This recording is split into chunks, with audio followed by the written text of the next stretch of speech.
我坐在服务所的椅子上，手里紧攥着钢笔。夏小姐，恭喜您成功预约本公司的假死服务。假死方式：跳伞自杀，尸骨无存。假死时间1周后。脱身办法：整容换脸。若没问题，请在协议上签字。我毫不犹豫签下自己的名字。踏出服务所的那一刻，商圈最大的购物中心大屏幕上正播放着裴怀瑾跪地求婚的视频，路人纷纷驻足，议论着他追了我整整5年。从高中时代就爱上我这个靠贷款读书的女学霸，他们说他为我戒掉一身坏习惯，说高考那天他为我取准考证，一路狂飙30分钟，路程10分钟跑完。说我生日那天他买下上百亿粉钻戒指，包下全程烟花。我答应做他女朋友后，他给全程每人送了1万块。我苦笑一声，从议论的人群中走过。拿命爱，没人知道这个爱我如命的男人早已在外养了3个月的金丝雀。我踩着高跟鞋走进停车场，翻找着包里的钥匙，却在不经意间瞥见那串熟悉的车牌号，海啊 20XJ2， 那是裴怀瑾最爱的一辆车，车牌是他花高价用我名字定制的。过去5年，他开着这辆车带我走遍大江南北，除了我，没人能上那辆车，外人碰一下他就剁掉对方手指。可如今车窗起雾，车身轻微晃动，我心如刀绞，弯腰大口喘气，泪水滚落。车里似乎听到动静，我急忙捡起钥匙，捂着嘴往自己车里跑。透过车窗，我清晰看见裴怀瑾的侧脸。我发动车子，喃喃出声：裴怀瑾，这是我最后一次为你流泪。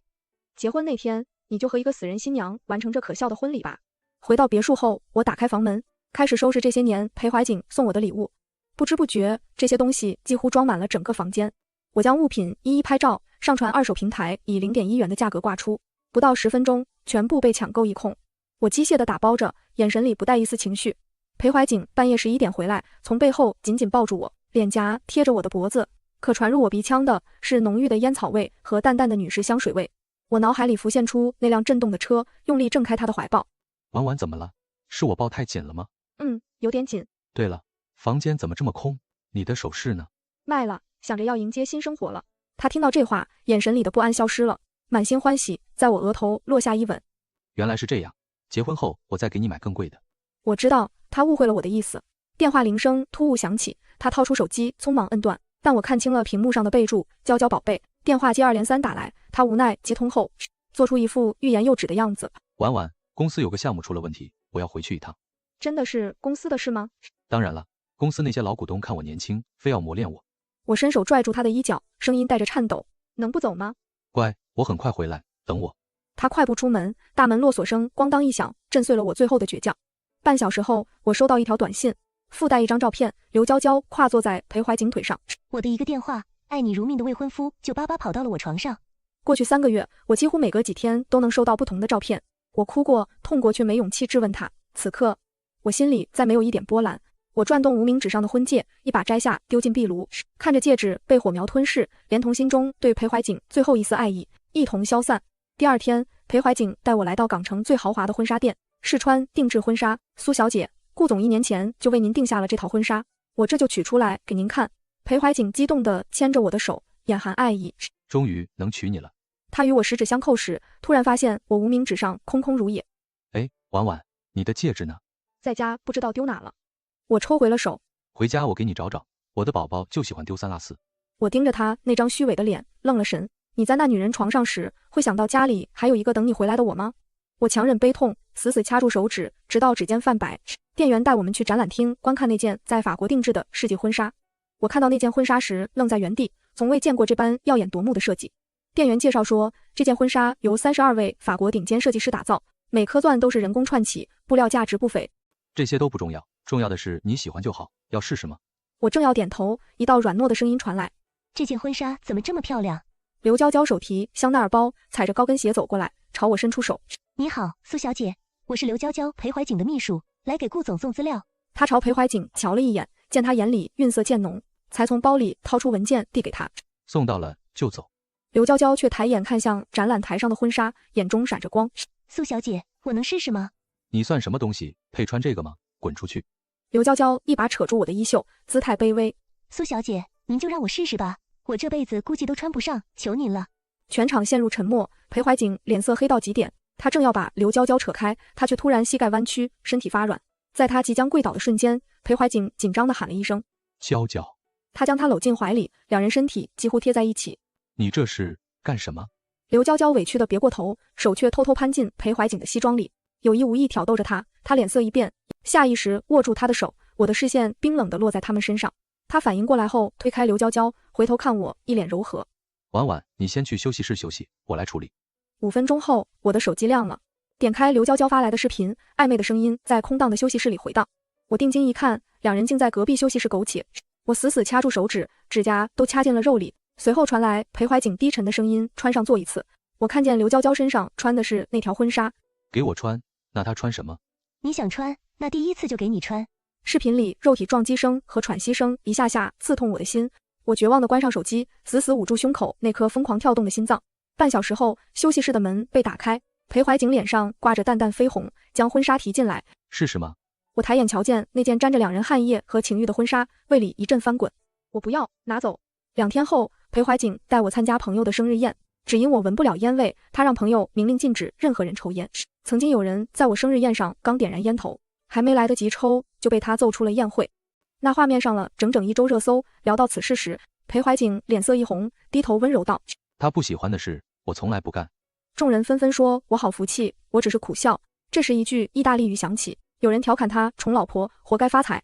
裴怀景用意大利语回了一句：“我是真他妈爱他啊，比我命还重要。”他以为我听不懂，试探性在我耳边说了句：“我爱你。”见我没反应，便开始用意大利语和兄弟们放肆聊起刘娇娇。他们问他最喜欢什么姿势，有人想借刘娇娇玩玩，他骂着滚蛋，老子的女人你也敢碰。有人问那我是谁，他说你们嫂子别说漏嘴。他从不知道我为了融入他的意大利朋友圈，考到了意大利语最高等级 C2。所有人都知道刘娇娇的存在，所有人都在瞒着我一个人。刘娇娇端着红酒杯走来，说想和我这个姐姐叙叙旧。裴怀景正要拦，我却说可以。我们走到宴会另一边，他摇曳着杯中红酒，语气挑衅：“你知道的，他喜欢我，喜欢我的每一个姿势。申寒说你在床上像死鱼不会动，他最大的爱好就是征服高岭之花。如今得手了，自然不像曾经那般重视你了。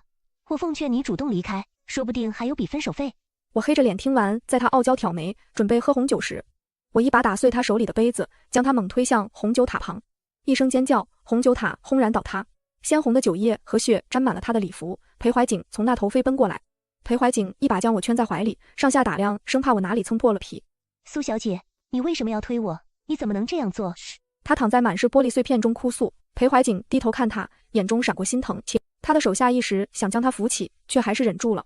在场宾客议论纷纷，都说我心狠手辣。裴怀景挡在我身前，大声呵斥众人闭嘴，然后冷眼盯着刘娇娇。我老婆为什么要推你？我警告你，不要乱说话。刘娇娇知道我在她心中还有地位，在众人面前她也爱面子，便换了口气说，可能是自己不小心扑上来的。我当着所有人的目光蹲下身，凑在她耳边，你要是安分守己，自然没事，可你非要扯破这层窗户纸，揉碎了往我嘴里塞，恶心我，那我就不会让你好过。我狠狠瞪了他一眼，独自离开宴会大厅。裴怀景追上来，执意要送我回家。我说想在外面走走。他的电话响起，抱歉说公司有事要去一趟。我点点头，下一秒我的手机也收到一条消息，广济医院。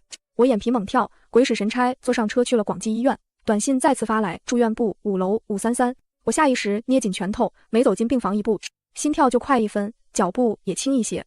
站在病房门口，我听到裴怀景的声音，疼不疼？是不是傻？他推你，你不知道躲吗？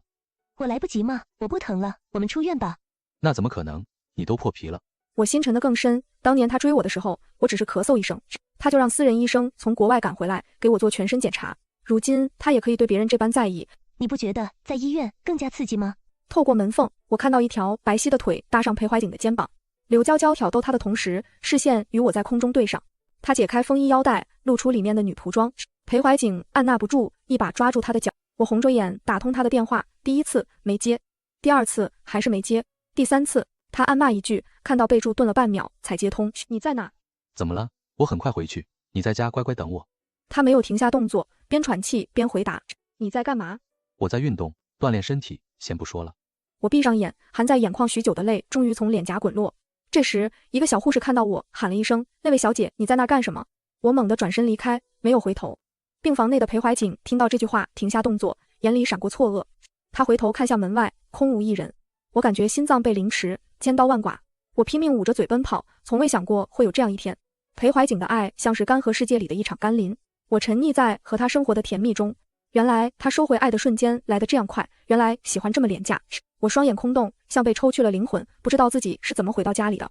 手机信息不断涌来，我点开聊天框，照片里刘娇娇手上戴着一只洁白晶莹的镯子，我瞳孔一缩，全身瘫软，死死攥住手机。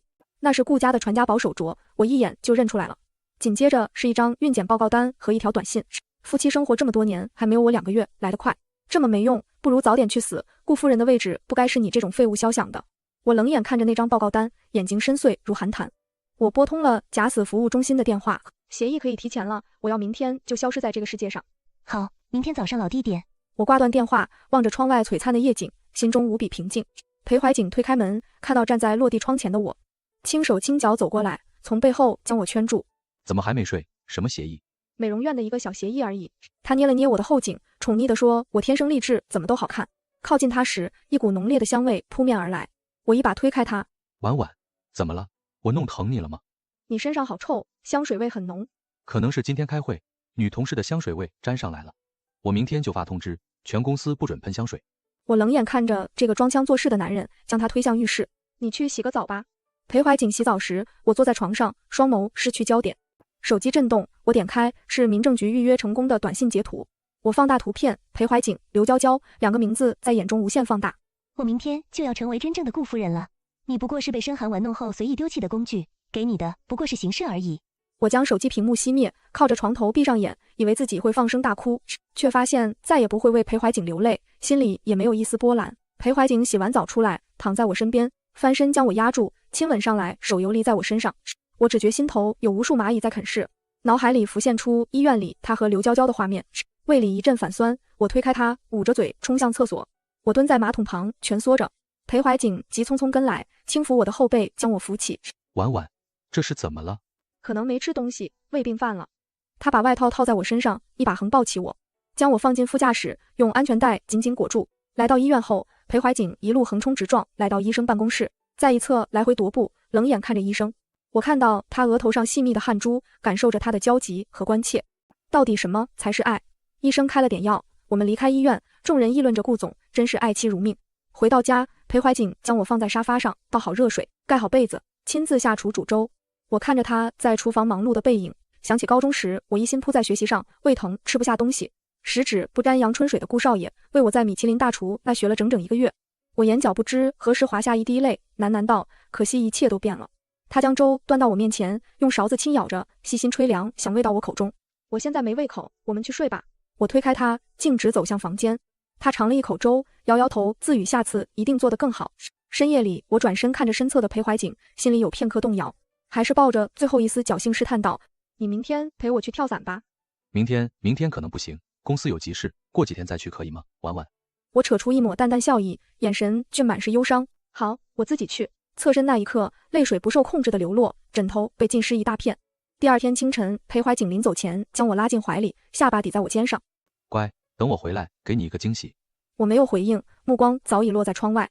刘娇娇身穿红裙，坐在汽车驾驶座上，满脸幸福洋溢。她挑衅的轻抚小腹，盯着我的眼睛，嘴巴一张一合。民政局，我知道今天是他们约定去民政局的日子，我心中不禁失笑。原来我等了10年的东西，只是别人2个月轻松就能拿到的，甚至是我所爱的人亲手奉上的。我轻轻推开裴怀瑾，故作轻松。你还记得告白那天说过的话吗？记得，我永远只爱你一个人，绝不背叛。他说完，眼神闪躲，愧疚和自责蔓延心头。我的原生家庭并不简单，童年里父亲参与的极少，我总看到母亲坐在椅子上，满眼惆怅地望着门口，盼着父亲早点回来。可他心里丝毫没有母亲，更没有这个家。得知父亲出轨后，母亲哭瞎了双眼，抑郁而终。高中时，我有过很多追求者，大多数人得不到反馈便放弃，甚至在背后诋毁我。只有裴怀瑾5年如一日，将爱全部灌注在我身上，打破了我对爱情的偏见，却在这一刻又形成了闭环。刘娇娇随意倚在门口，声音满是得意。顾总，我们得快点了，好事等不及，时间也不等人哦。我松开手，死死盯着门口的他。两人四目相对，他一脸娇羞，毫无闪躲。姐姐，真是不好意思，我今天要占用顾总1天时间，到时候给你一个大惊喜。大惊喜3个字，他咬得极重，眼神瞥向我。不是让你在车上等着吗？人家只是等不及了吗？毕竟是人生大事。裴怀瑾脸色发黑，将钥匙丢给他。先去开车吧。刘娇娇朝他抛了个媚眼，故意没站稳，跌进他怀里，在他耳边轻声说：人家等你哦。那声音不轻不重，全落进我耳中。他大摇大摆离开后，我伸手将裴怀瑾的领结系好，看着眼前这个男人，是我绝不容许背叛和欺骗，也绝不回头。他眼神躲闪，不敢直视我，握着我的手忍不住颤抖。我不会背叛了。他转身离去时，我突然开口：裴怀瑾，我给过你机会了。他脚步一顿，却没有回头。我盯着他出门的背影，眼神决绝。随后我穿梭在房间各处，将有关我的痕迹一一清除干净。最后我打通了假死服务中心的电话。实施计划吧。一辆黑色卡车停在别墅门前，我将刘娇娇的聊天框置于顶部，头也不回地离开了这个和裴怀瑾生活几年的家。他们将我带到整容医院，我安静地躺在病床上，手术灯的强光刺得我睁不开眼。恍惚间，我似乎看到18岁的裴怀瑾红着脸，羞涩地向我表白，说永远不背叛的情形。麻醉剂起效的最后一刻，我喃喃出声：裴怀瑾，你别想再找到我。意识逐渐模糊，眼前一片漆黑，那个叫夏既然的女孩，从今天起彻底死去了。会议室里，裴怀瑾猛然站起身，一拳捶在桌上，满脸怒意。无论如何，夏既然都必须拥有我50%的股份，我们夫妻一体，这是他应得的。台下唏嘘声一片，公司股东纷纷跳出来反对，不解地看着他。元老们皱眉质疑，他从未给公司做出1分1毫的贡献，哪来的资格成为第2大股东？裴怀瑾冷眼扫过众人，一改往常谦卑作风。凭她是我的夫人，是裴氏集团的女主人。台下鸦雀无声，突兀的敲门声打断了会议。陈助理推开门，眼神中满是惊慌，瘫跪在裴怀瑾面前，双眼泛着泪光。裴怀瑾气不打一处来，压抑着愤怒，一把将他拉起。什么事？说。顾总，夫人她跳伞意外身亡了。董事会成员纷纷瞥眼看着台上的裴怀瑾，众人都觉得这是助理配合着演的一出苦情戏。有人忍不住唏嘘出声，嘲讽说想要股份也不至于用这么拙劣的手法骗取同情。裴怀瑾投去一个眼神，狠狠瞪着他们，众人纷纷不再开口。他只觉身体僵硬，仿佛被无形的力量束缚着，无法动弹。他瞳孔放大，随后大笑出声：陈助理，你在跟我开什么玩笑？陈助理低着头，将手机递到他面前。视频中夏既然起跳后，在空中突然大力往下坠落，随后传来他惊恐大叫的声音，人和伞消失得无影无踪。裴怀瑾手指颤抖，无法握紧手机，手机哐当一声砸向地面，他猛然摇头，大喊着咆哮：不可能，绝对不可能！他慌乱地翻遍衣服口袋找钥匙，却怎么也找不到。台下的人瞪大双眼，在他手下任职这么多年，从未见过如此失态的他。钥匙给我！他一把抓住陈助理的衣领，双眼猩红，喘着粗气。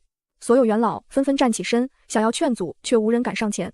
他拿着车钥匙飞奔向门外。有股东在身后质问股份的事，裴怀瑾满腔怒火，咬着腮帮子喊道：就算他死了，也要死在我身边，这股份我一定要给他。你们全都等着，回来再找你们算账。裴怀瑾紧握方向盘，冷汗不断冒出，心中不断祈祷夏既然平安无事，眼神中满是愧疚和痛苦。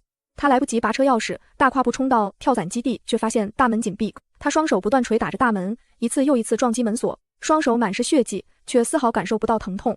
他拨通陈助理的电话，强忍着冲动，冷声说道：给我去查夏既然的位置，活要见人，死要见尸。这个跳伞基地的老板掘地3尺也给我找出来，我要他倾家荡产，生不如死。陈助理在电话那头结结巴巴说：夫人已……裴怀瑾烦躁地打断他：死了？谁说他死了？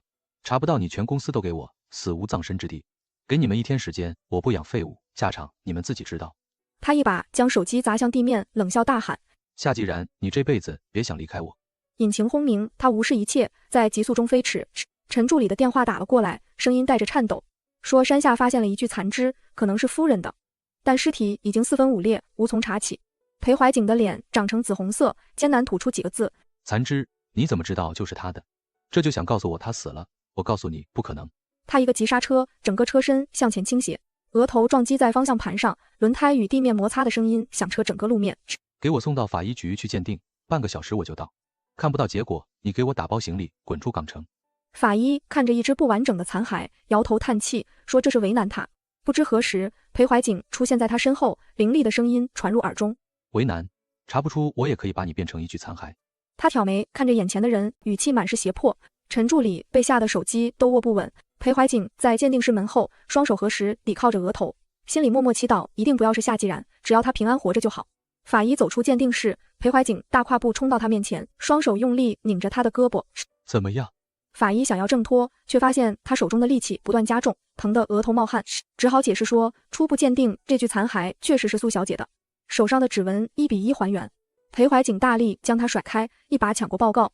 将报告撕得粉碎，纸屑洒落一地。他猛然抬头，向天空大喊：不可能，这都是假的！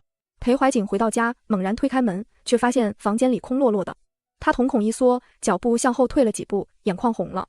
他将被子、柜子、抽屉一一奋力拉开，却发现夏既然的痕迹早已消失殆尽。他定眼一看，瞥到桌上的手机，打开手机后，便看到了置顶的聊天框。刘娇娇，他的手颤抖着，不受控制，拼命压制心中的情绪，点了进去。嚣张的话语映入眼帘。他回想起早晨夏季然眼神的暗淡，一切都贯通了。裴怀瑾的头顶宛如闪过一道惊雷，将他的心和身体劈得四分五裂。他紧握着手中的手机，手机信息弹出。裴怀瑾双眼猩红的来到刘娇娇的别墅，脸色阴沉恐怖。刘娇娇被门口的动静吸引，摇晃着跌跌撞撞往他怀中扑去。裴怀瑾冷眼看着眼前的女人，眼尾沾上一抹不明意味的笑容。难受。刘娇娇感受到他的异常，故作无辜地看着他，撒娇说没有他怎么会不难受。裴怀瑾一手掐住刘娇娇的脖子，步步紧逼，将她一把推在墙上，用力得手上青筋暴起。你背着我干了什么？刘娇娇不明所以，拼命拍打着他的手腕。裴怀瑾眼睛瞥到他手中的手镯，强力将手镯从他手上扯下来，镯子卡在他的手腕处，他却丝毫不顾及。刘娇娇白嫩的皮肤上留下一道道红印，疼得脸颊布满泪水。裴怀瑾将手镯砸向地面，手镯碎成一团。谁准你仿造一个一模一样的镯子的？你活腻了是吗？他居高临下看着瘫坐在地上的刘娇娇，刘娇娇捂着脖子咳嗽，她双眼透着凌人的寒意。这是姐姐说她不喜欢这个手镯，送给我的。刘娇娇故作委屈地看着他，裴怀瑾眼神闪过一丝诧异，愣神之际，一把扯住他的头发。结婚？我什么时候说过要和你结婚？刘娇娇拼命挣扎，眼睛一转，解释说这只是巧合，她男朋友和她名字刚好重叠，是她误会了。电话铃声突兀响起，是法医鉴定所打来的电话，说苏小姐的尸体上好像有双重 DNA。 裴怀瑾蹲下身子，用手拧着刘娇娇的下巴，手指紧紧掐住她的骨头，钻心的疼感席卷她全身。他想伸手覆上她的手，却被一把甩开。等我回来再一一找你算账，这几个月来你施加在她身上的痛苦，我要你100倍还回来。裴怀瑾将她的下巴大力甩出去，刘娇娇的脸向旁一侧，下颚的骨头似乎要脱臼了一般。他想上前拉住她，却怎么也拉不住。刘娇娇独自瘫坐在地上，双眼布满泪水，嘴角却笑意，说见人烂命一条，死了有必要这么折腾吗？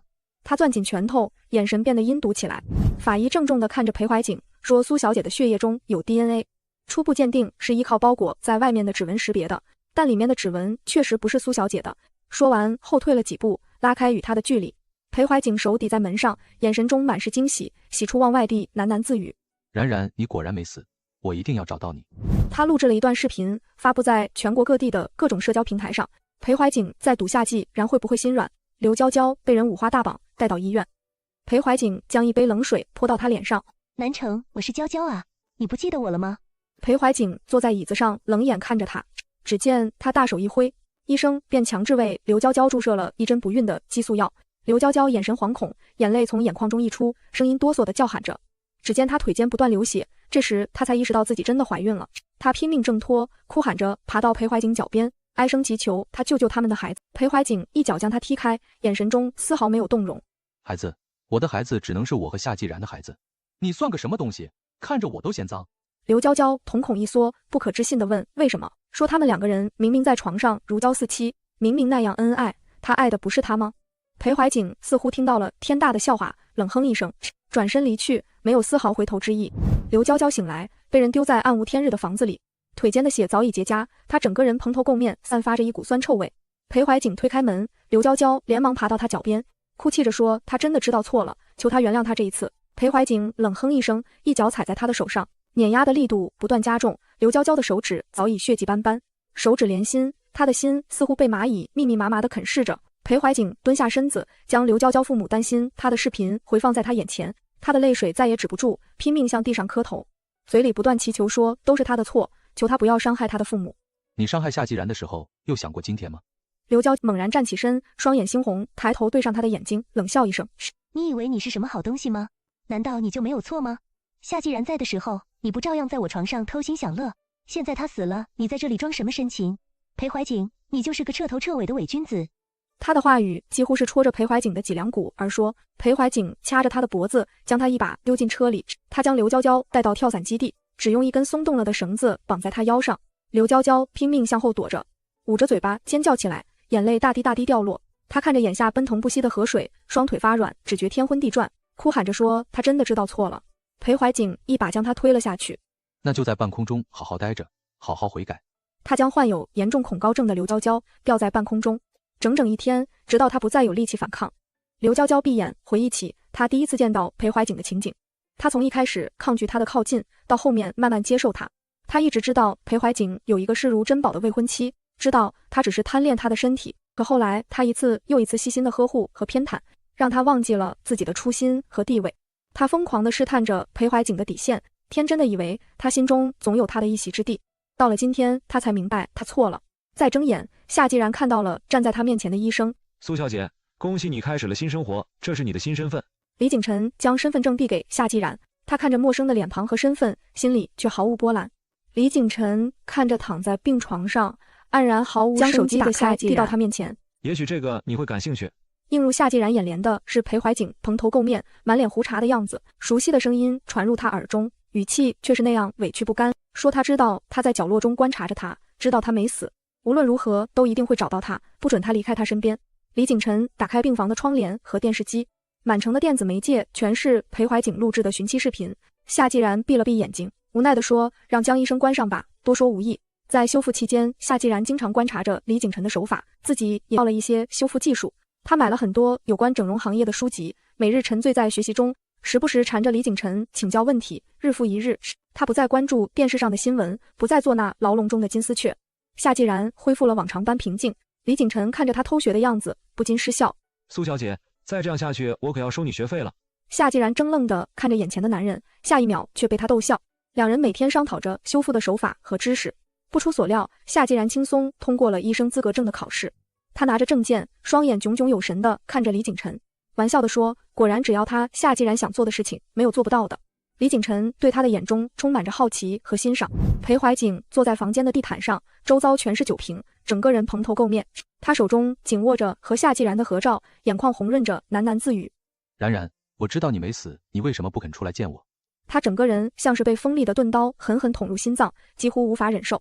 这10年来，裴怀景满心满眼都是夏既然，在床上既然给不了他想要的反馈，他也不愿强迫他，但他总归是一个男人。朋友将刘娇娇送到他身边，他心中闪过一丝动摇，却发现身体依赖性越来越严重。他联想到夏既然那天早晨约他去跳伞，联想到今天的种种，一切串联起来，他摇了摇头，喃喃自语：原来你早就发现了这一切，我早就想回头的，然然。在那天早晨，裴怀景踏出家门的那一刻，他便暗自发誓和刘娇娇不会再有以后。那天他要刘娇娇来接他，就是为了脱离关系，划清界限。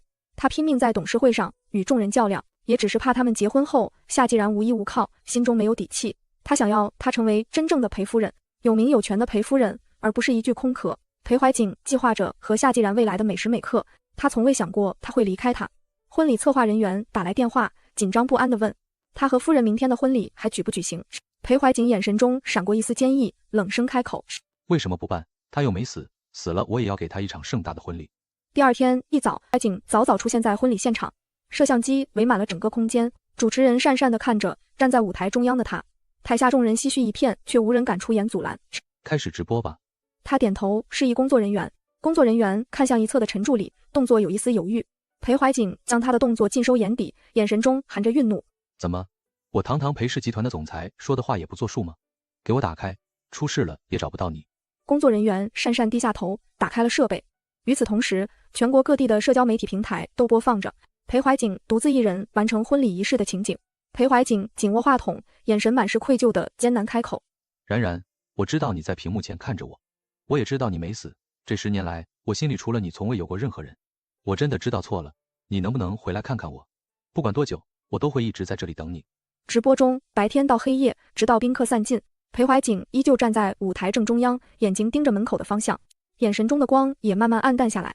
李景晨正在进行微创手术，夏既然跟随在他身旁，有条不紊地将工具递给他，两人默契配合着走出手术室。两人清洁双手之际，听到护士们的议论声，说今天裴氏集团总裁一个人完成了直播婚礼，听说他的妻子已经死了。李景晨瞥眼看着夏既然的反应，夏既然抬头看着电视中的实时直播，只觉荒唐可笑，眼尾没有丝毫波澜。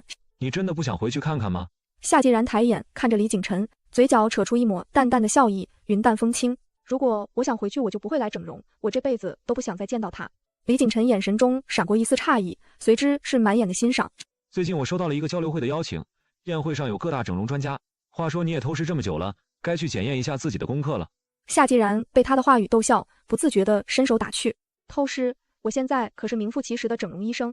李景晨看着眼前笑起来、眉眼弯弯的女孩，又联想到第一次在手术台上绝望无神的她，心里不禁闪过一丝心疼。到底是受到了多大的伤害，笑起来这般好看？夏既然不明所以地看着出神的李景晨，伸手在他面前晃了晃，说他答应他。看着夏既然离开的背影，李景晨心里却泛起一丝惆怅。他明知道这场交流会是裴氏集团一手操办的，却丝毫没有透露给夏既然。裴怀瑾彻夜未眠，蓬头垢面地坐在婚礼大厅里，一晚上似乎老了10岁。大门被人从外推开，光刺的他睁不开眼睛。裴怀瑾心里满是喜悦，猛然站起身，向门口方向奔跑。然然，你终于来了。他双眼发亮地看着眼前的人，看清后眼神中的光立马暗淡下来，是工作人员小心翼翼地提醒他婚礼结束了。裴怀瑾双眼猩红，他不愿接受眼前的一切，发疯般奔向桌子，将桌上的碗和酒杯一把甩出去，咆哮着：夏既然，你这辈子都别想摆脱我！玻璃破碎的声音响彻整个酒店，他失魂落魄地走出大门。夏既然挽着李景晨的胳膊跨进宴会大厅，众人纷纷投来目光。有人上前打趣说：江医生，这朵高岭之花也被拿下了。夏既然的眼睛瞥到裴氏集团的工作人员，他甩开李景晨的手，转身向门口跑去。李景晨紧紧拉住了他的胳膊，他怔地看着他，语气中带有一丝愠怒：你明明知道我不愿意再回首过往，为什么还要揭开我的伤疤？李景晨眼神中闪过一丝愧疚，随后开口：害怕一件事的最好办法就是直面它，做好粉身碎骨的准备，包括失败，然后坦坦荡荡地活着。话音传入夏既然耳中，他瞳孔一缩。李景晨走近他，整理着他额头的碎发，在他耳边用只有2人能听到的声音挑眉打趣：我是谁？我的技术你都不相信吗？你现在已经不是过去的你了。夏既然不再反驳，脸上的惶恐也渐渐消散。他坐在台下，眼神坚定地看着台上的演讲，手中的笔不断挥动着。李景晨眼神瞥到一侧专心致志的夏既然，心里松了一口气，他没有看错人。他有放下10年感情毅然离开的勇气，也有重头开始的胆量。夏既然感受到身侧炽热的目光，与李景晨四目相对时，他发自内心的感激着他。张医生，谢谢你。李景晨眼睛一转，调侃着：那你打算怎么感谢我？你想要我怎么感谢你？他跟随着李景晨的目光看向台上，随后听到他故作难受的样子，开口说他今天嗓子不舒服，拜托他带他上台演示，就当是为了感谢他。夏既然明白了他的用意，应答下来。主持人的话语传入耳中，请广纳整容医院的代表上台操作。夏既然紧握着拳头，脚不自觉地抖动。李景晨将他的动作尽收眼底，轻抚着他的肩膀，双眼坚定地看着他。这是你第一次实践，就做你自己，做回真正的自己。话音坚定有力，夏既然深吸一口气，大步走向台面。夏既然抬眼看着众人迎上熟悉的面孔，不自觉地瞥开眼。进入状态后，他的语气开始变得不疾不徐，游刃有余地完成了缝合过程。站在舞台上的夏既然如同一颗璀璨的明珠，光芒四射。台下的观众纷纷投来热烈的掌声和赞羡的目光。他看向台下的李景晨，心中松了一口气。这10年来，他从未做过自己，他差点就忘记了他原本的样子。裴回到家中，自顾自地一杯杯喝着酒，脸颊已经开始泛红。他用力地用手臂支撑着摇晃的身体，俨然一副喝醉的模样。房间里摆满了各种佛像，他拼命磕头，双手合十，不断祈祷，喃喃着保佑他妻子回到他身边。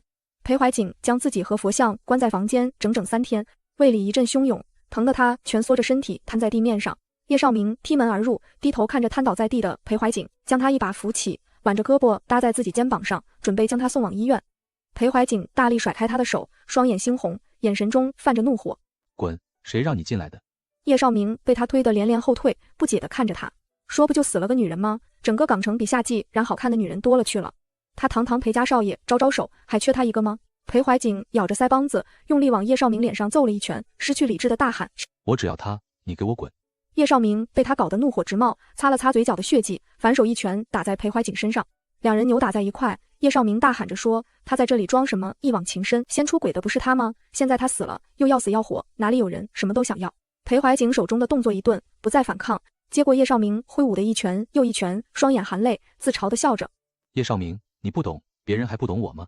叶绍明松开抓在裴怀瑾衣领的手，眼中的愤怒渐渐平息，看着眼前的他，气不打一处来，无奈地说：之前他和刘娇娇鬼混的时候就警告过他，不要过火。叶绍明看着瘫坐在地上，双眼空洞无神的裴怀瑾，冷哼一声，转头离开。叶少明，叶少明，你帮帮我！裴怀景的双手无力垂下，泪水不受控制的滑落，倾泻而出。叶少明回头，只见裴怀景重重跪倒在地上。叶少明，求你帮帮我，我真的没办法了。叶少明看着瘫坐在地下的裴怀景，一拳打在门上，眼神中满是愤怒和不忍，转身一把扶起了他，艰难吐出几个字：要我怎么帮你？裴怀景紧紧握住他的手，眼神放着光亮，慌乱地说：“他知道叶少明有一个很厉害的私家侦探，能不能帮他找找夏季然在哪里？”叶少明听后，一把甩开他的手，紧闭双眼，问他到底给他下了什么迷魂药。裴怀景拼命扯住他的手，哽咽着说：“兄弟，这么多年从来没求过他什么，他真的走投无路了。”叶少明丢下一句话，便转身离开，说让他等消息。见到叶少明松口，裴怀景心里松了一口气，他紧紧将相框握在胸口，满脸欣喜的喃喃自语：“冉冉，我一定会找到你的，我们马上就要见面了。”裴怀景将相框立在面前，紧握手机来回踱步，他的胃像是被一只无形的大手捏住，然后狠狠拧了一把，那种疼痛让他几乎无法站立，只能蹲在地上等待疼痛缓解。他慌乱地抓起储物柜上的药，大把倒在手上，一口吞咽下去。裴怀景的脸上只剩下病态的苍白和冰冷，整个人毫无生机。陈管家看着眼前的裴怀景，不敢出声，双手端递一碗粥给他，双眼泛着苦涩，颤颤巍巍开口劝他喝点东西，说他这样下去身体会遭受不住的，就算夫人死了也不希望看到这样的他。话语落在裴怀景耳中，他的手指不禁颤抖，紧握着拳，将碗甩落在地上，大声喝问他怎么知道他死了，不用他管。门口的密码锁被人打开，裴夫人眼神冷冽如冰，怒火燃烧，让人不寒而栗。陈管家看到门口的裴夫人，连忙捡起地上的玻璃碎片，眼神闪躲，讪讪地喊了声夫人。裴怀景冷哼一声，怒极反笑，冰冷的眉峰冷冽地弯起。别想拿我母亲压着我！裴夫人站在那，大喊了一声：“裴怀景，你到底还要闹到什么时候？”裴怀景整个人僵在原地，脚似乎有千斤重，他不可置信地转过身去。不等他反应，裴夫人的手掌猛地拍在他脸颊上，发出一声清脆的巴掌声，空气凝固在那一刻。裴怀景嘴角溢出血迹，眼眶却不断泛着泪水。裴夫人看着他一副不争气的样子，心里阴郁无比，越想越气恼，低声吼道：“你是裴家的继承人，是裴氏集团的总裁，你看看你现在这副模样像什么？真是丢人现眼。”裴怀景身体软弱无力，跪坐在地上，捂着脸，哽咽着：“我不当什么裴家继承人，我只是夏季然的丈夫。我等我的妻子有什么错？”裴夫人听后脸色变得铁青，怒火中烧，抬手又一个巴掌狠狠扬在他脸上，用了十足的力气。裴怀景被打得跌倒在地上，双眼猩红。我从小就告诉过你，不要动情，不要动心，你次次敷衍应付我，嘴里答应着好，背地里都干了什么？你以为我不知道吗？裴夫人冷眼看着地上的裴怀景，怒目圆睁地呵斥着：10年前，你说你要娶夏季然，我以为你只是年轻气盛，以为你出社会以后自己会想明白，会看到阶级的差距。你一次次为了他忤逆你父亲，我无奈顺了你的意，结果呢？唯一的一次机会你也抓不住。如果你听我的安排，和门当户对的小姐结婚，至于落到现在的场面吗？他冷眼瞥着地上的裴怀景，目光落在桌子上的相框上。下一秒，他疾步冲上去，二话不说，将相框一把砸在地上，玻璃砸到地面，发出阵阵碎裂的声音。不要，母亲，这是我和冉冉最后的东西，我求你不要这样！裴怀景大喊了一声，顾不上胃里的翻涌，慌乱地捡起地上的玻璃，试图将它拼凑起来。玻璃割破手，鲜红的血滑落至地面，地面上满是的玻璃碎片，触目惊心，他却丝毫感受不到疼痛。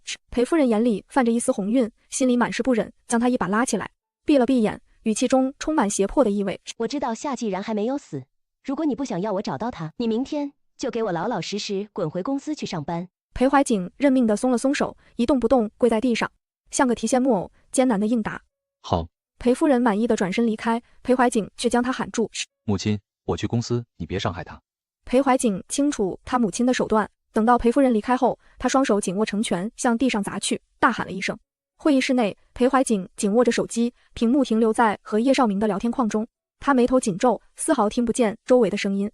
陈助理推了推他的胳膊，结巴地提醒：裴总，下午有一个我们公司赞助的整容项目交流大会，您要代表集团出面担任评委。裴怀景烦躁地点了点头，心思完全不在这里。裴怀景坐在台下，丝毫听不见环境的喧嚣声，也见观众的掌声和欢呼声，他甚至没有抬头看台上的人。快轮到夏季然上场时，他下意识地戴上了口罩，手指紧紧嵌入肉里。他的外表虽然平静如水，内心却翻涌着惊涛骇浪。李景晨的大手覆盖在他的手上，夏季然吓得将他的手一把甩开，眼神充满恐慌，嘴角不停地颤抖着。别怕，是我，无论发生什么事情，你还有我给你兜底。他轻柔地摘下了夏季然的口罩，紧盯着他的眼睛，安抚道：你是一名出色的整容医生，不是谁的过去，你只管努力向前走。夏既然心中的不安消去了一大半，他时不时瞥向一侧的裴怀瑾，生怕与他对视上。夏既然站起身，停顿在座位处。李景晨看着他难受的样子，拉住他的手腕。如果你实在不愿意，我可以。他打断了李景晨的话语，内心不断给自己暗示，我可以，我不是夏既然。他双眼坚毅地看着李景晨，大步走向台上。夏既然强忍着情绪不看台下，脸微侧着对着大屏幕，话音中带有一丝颤抖。现在我来为大家介绍一下。与此同时，裴怀瑾的手机弹出一条消息，到了，是叶绍明发来的消息。裴怀瑾身体一顿，照片中女人的面孔映入他的眼帘，一股莫名的熟悉感扑面而来。他回想起台上女人的模样，两人的脸在他脑海中紧紧重合。他停顿在原地，心里闪过一丝犹豫和害怕。裴怀瑾的眼角不知何时沾染上了泪水，他转头的动作缓慢，似乎世界的时间停滞在了这一瞬间。他侧身向台上投去目光，眼神心疼又带着不可置信。两人四目相对时，夏既然内心一紧。他在裴怀瑾身边待了10年，对他眼神中流露出的情感清楚地感受到。夏既然被吓到，双手冒出冷汗，手中的笔掉落在地上。他咬紧了嘴唇，蹲下身子将笔捡起来。陈助理拍了拍裴怀瑾的后背，在他耳边提示：裴总，人家还在等你的评价呢。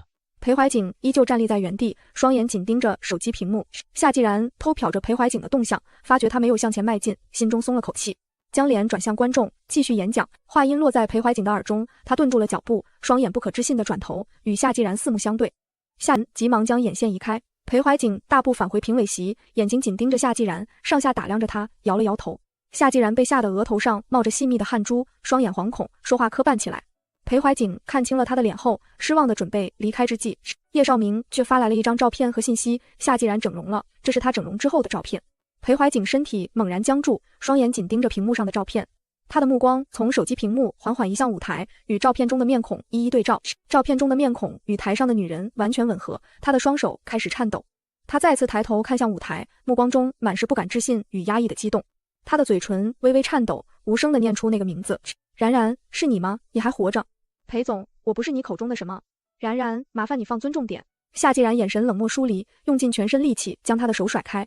裴怀瑾丝毫不听他的解释，一把将他抱在怀中，紧紧搂着，闭着眼睛喜悦的喃喃：一定是你，你就是然然。夏既然无论怎么捶打他的后背，怎么反抗，都挣不他的怀抱。李景晨脸色阴沉可怕，大步冲上台，大力将裴怀瑾一把推开，护在夏既然身前。裴怀瑾不明所以地看着夏既然和李景晨，眼眶泛着泪水。裴总，这是公共场合，麻烦您注意分寸。李景晨强忍着愤怒的情绪，咬着腮帮子开口。裴怀瑾冲上前，伸手想要将李景晨推开，大声怒吼：注意什么分寸？这是我老婆，你给我滚开！万事要讲道理，裴总，你不能在路边上随手扯一个都说是你老婆吧？李景晨看着眼前的男人，无语的开口。裴怀瑾发疯似的将夏既然脖子上的头发掀开，眼神中带有一丝自信，居高临下的开口：我老婆脖子上有一颗痣。夏既然拼命地捂着自己的脖子，生气地大喊：裴总，你这是干什么？裴怀瑾看到他白皙的脖子上丝毫没有任何斑斑点点，整个人怔愣在原地，身体向后顿了2步，自顾自地喃喃：不可能，这不可能。夏既然看着眼前的男人，心里不禁失笑。他早就预料到会有这一天，在整容当天就把自己身上的索性点了个干净。既然不当夏既然，那就从头到尾都不可能再是以前的他。裴怀瑾却不死心地看着他，他突然意识到什么，猛然抓过夏既然的手腕，将他一把扯了过来，拼命地将他的手上下左右看了个清楚，却发现夏既然右手虎口上的痣也消失不见。裴总，你这下该相信我不是你的夫人了，我现在就可以离开了吧？裴怀瑾双眼瞪着他，冲下台，从花篮中掏出一枝花，递给他，语气中流露着强烈质疑：我妻子有严重的花粉过敏。夏既然坦然地接过他手中的鲜花，靠近鼻子嗅了起来，嘴角扯出一抹微笑：这花很香。李景晨被他的行为逗笑。高中时期，裴怀瑾在追夏既然的第1年，买了各色各样的花送给夏既然，却不曾想他有严重的花粉过敏，一碰花就会浑身红疹。那一次，他愧疚不已，贴心地照顾了夏既然1个月，身上的红疹才彻底消失。他颓然地看着眼前的人，神情凄然，宛若一头被困的野兽。失神之际，李景晨搂着夏既然的肩膀，对着裴氏集团的工作人员怒斥：我们医院永久不会参加任何裴氏集团举办的活动，终止一切合作。你们太无理取闹了。陈助理面色发白，裴怀瑾却独自呆愣在原地一动不动。夏既然走出会场后，身体向后一倒，李景晨紧紧抱住了他。谢谢你，李景晨。他那泛红的眼眶里渐渐蓄满了泪水，一颗颗豆大的晶莹泪珠顺着他的脸颊翻滚着坠落下来。每一次参加任何公众活动，李景晨都贴心地为他准备好抗过敏药。如果不是李景晨，他不敢想象今天的情形他该如何应对。李景晨将他送回家后，贴心地为他煮好粥，亲眼看着夏季然喝完粥睡下后才离开。次日，李景晨在医院前台看到了裴怀景，裴怀景手握着一沓资料，矗立在医院门口。李景晨抬脚走到他面前，强忍着心里的愤怒，阴阳怪气地问道：“裴总大驾光临，是有什么大事吗？莫非你要预约整形手术？”裴怀景和他四目相对，眼神冷漠，冷哼了一声，抓住他的衣领子低吼：“夏季然呢？”李景晨笑了出声，拍了拍他抓着自己衣领上的手，饶有趣味地看着他。夏季然是谁？我们这里没有叫夏季然的人。裴怀景被他的态度感到无比愤怒，将手中的资料甩在李景晨身上，步步紧逼。我已经全都知道了，他就在你医院里。你告诉我这是怎么回事？我的妻子怎么会在你身边？资料一把洒落在地上，李景晨丝毫不在意，蹲下身将纸张捡起来，递给裴怀景，抬头对上他的目光，丝毫不畏惧，挑眉说道：“你知道了那又怎样？他横竖已经不爱你了，你把他绑在你身边，做你牢笼里的金丝雀，每天只可以看见房顶。他做你的妻子真是屈才了。你看过他在台上闪闪发光的样子，也明白他属于更广阔的天空，为什么一定要束缚住他？”裴怀景动作肉眼可见的一致，沉默了几秒钟，慌乱地开口辩解：“我从来没有想过束缚他，我只是太爱他了。”李景晨的笑声中带有一丝讽刺，他不愿再与裴怀景纠缠，准备转身离去，之际手腕却被他紧紧拉住。裴怀景手挥舞在半空中，双眼迸发出愤怒的火焰，阴森森地开口：“你有什么资格和我说这些？”两人正准备扭打之际，夏季然的话音打破了这一局面。李景晨该去吃饭了。裴怀景宛若泄气的气球，停顿在空中的手垂直落了下来。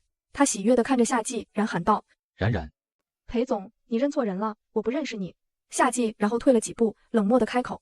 裴怀景不死心地上前拉着夏季然的手腕，抬眼看着眼前的夏季然，双眼猩红，苦苦哀求：“然然，你不要假装不认识我，我真的错了，你能不能给我一个解释的机会？”夏季然冷眼看着他，将手抽开，沉默不语。李景晨径直掠过他，走向夏季然。裴怀景转身看着两人离开的背影，身侧的手拧成拳头，死死地盯着两人。他开车跟在他们身后，一路跟随他们来到了火锅店。夏季然在后视镜中看到了裴怀景的车，他清楚地知道裴怀景的执着。两人吃火锅时，他点了各色各样的菜，全是他以前一口不沾的东西。裴怀景坐在隔壁桌，不可置信地看着夏季然，他心底如刀割一般的疼痛，让他觉得每吸一口空气都像酸涩的苦涩。夏季然口中吞咽着芹菜，味道是那样苦涩，他拼命地咽了下去。